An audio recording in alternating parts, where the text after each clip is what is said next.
Shanti. Meditation is best done sitting. In that way, we can allow the body to relax and pay more attention on the mind.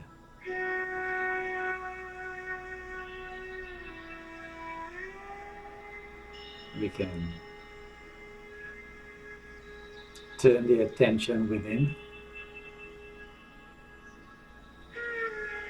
allow the body to relax, head and shoulders,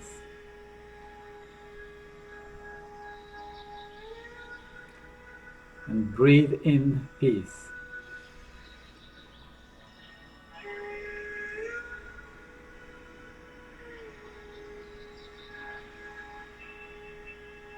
Breathe in your own positive ideas.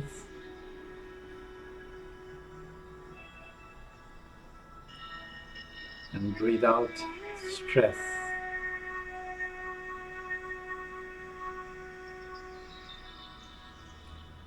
I, the soul, am separate from this physical body.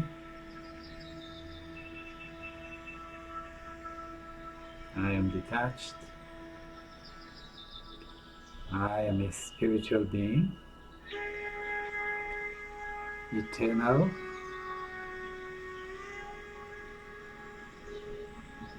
and pure in my original divinity.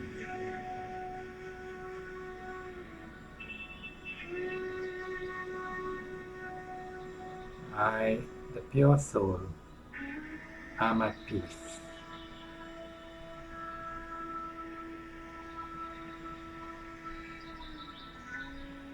I can spare a thought for the Father of the soul, the Supreme Being, the parent, mother and father.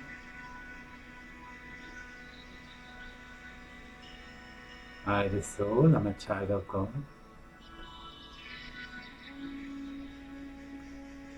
I think of God as light.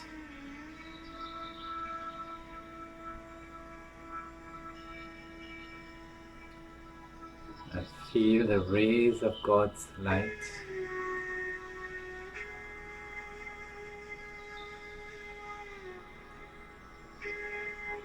falling on me, the soul.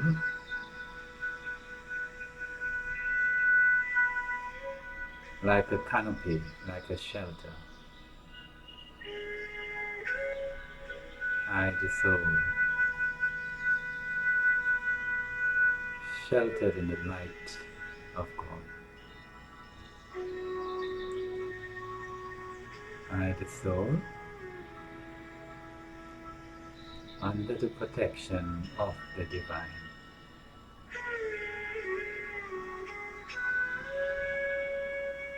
I, the soul,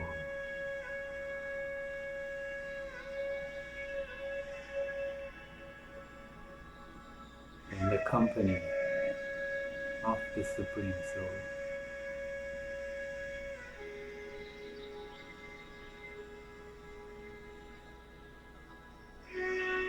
Om Shanti.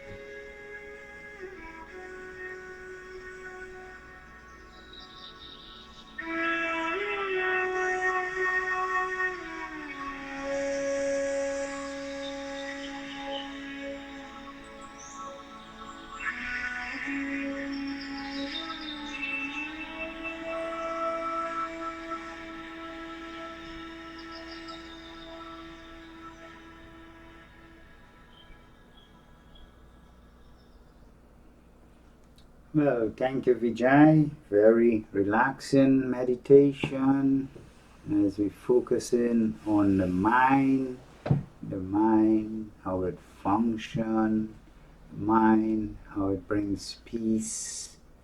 And again, I'm Dave. This is Vijay from Miami Brahmakumari's Raja Yoga Meditation Center.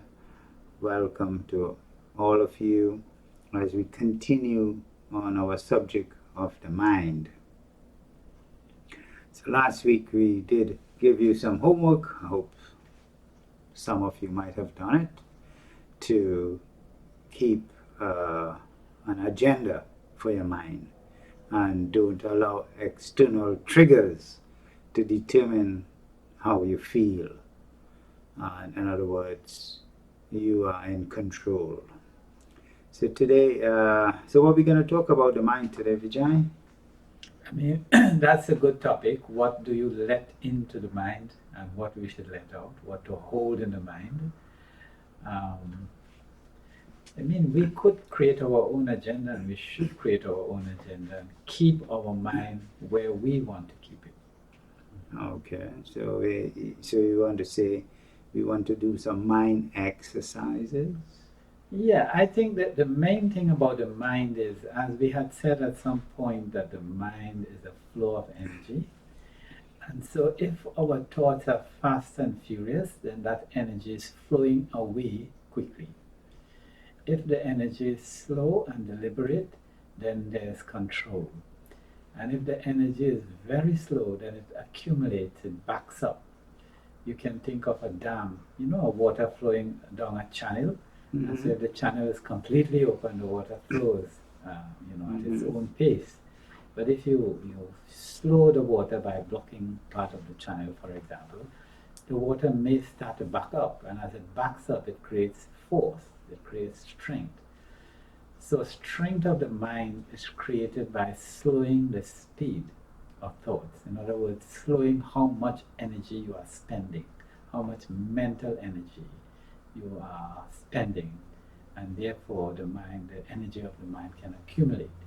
And this is strength. Strength means that so we are saying that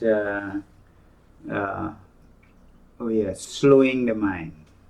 The secret is how to slow the mind down, not to allow the mind to race or wander around as the mind sees as the eyes see something.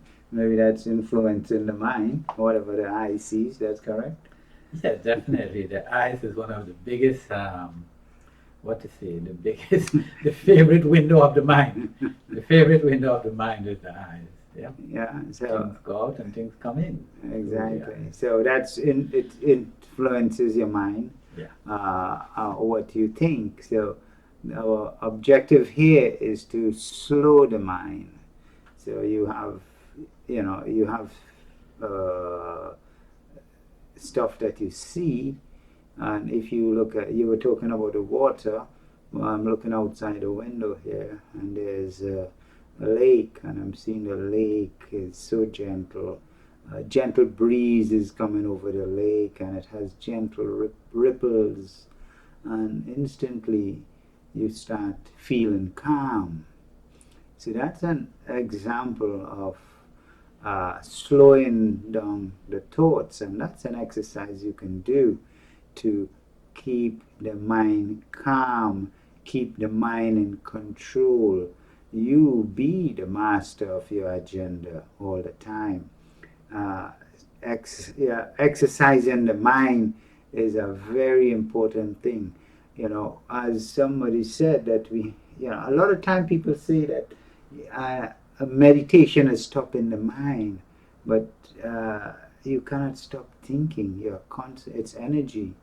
You cannot contain that energy. It's like the dam you talked about. When you build a dam on a river, it continues flowing and then it overflows. So we really cannot stop thinking, but we can slow down that process. And the process of meditation, in meditation we are actually slowing down our mind, slowing down our thinking, so our energy is not gets out and away and out of control. It's not expended. So another exercise we can do for the mind, Vijay. Well, since the eyes are the windows for the minds, we can close the windows. So you would see nothing. You see nothing. So temporarily you do get a break, temporarily, but with a little bit of experience you'll be able to mentally close the windows. That is, sometimes we say think within or withdraw. Or, like the tortoise, it can withdraw its limbs. So even with the eyes physically open, we can mentally close our eyes because we all have the experience of having something in front of us that we don't see. You're looking for your car keys or something and it's right there and you can't see it. Can't see it, yes. Right. Yeah. So in fact, the mental eyes were closed. So that's one way to close the eyes. We could close the ears as well, and this might be quite productive. Okay, now you close your ears. We have air plugs, Yeah. Well, similar to the eyes, while the ears are open all the time, we choose what we want to hear. There are things we don't hear. I mean, my mother used to always say, "Boy, you don't hear. You're not listening. You're hardened." Okay, you're hearing, but you're not listening. So we can mentally choose to actually ignore a lot of the triggers, as you call it, that comes via the ears and the eyes. And to slow the thinking. And we do that by just being conscious of the self, being conscious about what I want to participate with and what I don't want to participate in. So, for example, if an event is happening and you see the neighbor, acting up with the other neighbor, you can choose to pay attention or not pay attention. You can choose to remember it and focus on it or not. Mm-hmm. Yeah. So, so if to make the mind calm, what do we do? Well, you create calm thoughts. So you remember your deep breath always helps to take a few deep breaths and really deep breaths relaxes the body and by extension it relaxes the mind. And then you think of something far away. Think of God is very far away. Think of yourself, your own eternity, your own peace, your own silence, the big picture. When we think about big things, the mind slows down. But also, additionally, internally, peace and happiness and contentment, excuse me, they are very original qualities to the soul. I mean, think of when you just wake up in the morning. Just wake up, that first second, no, the first quarter of a second, when you haven't even quite remembered where you are. The soul, in that first initial moment of becoming conscious, the soul is in its original state. There's no stimulus.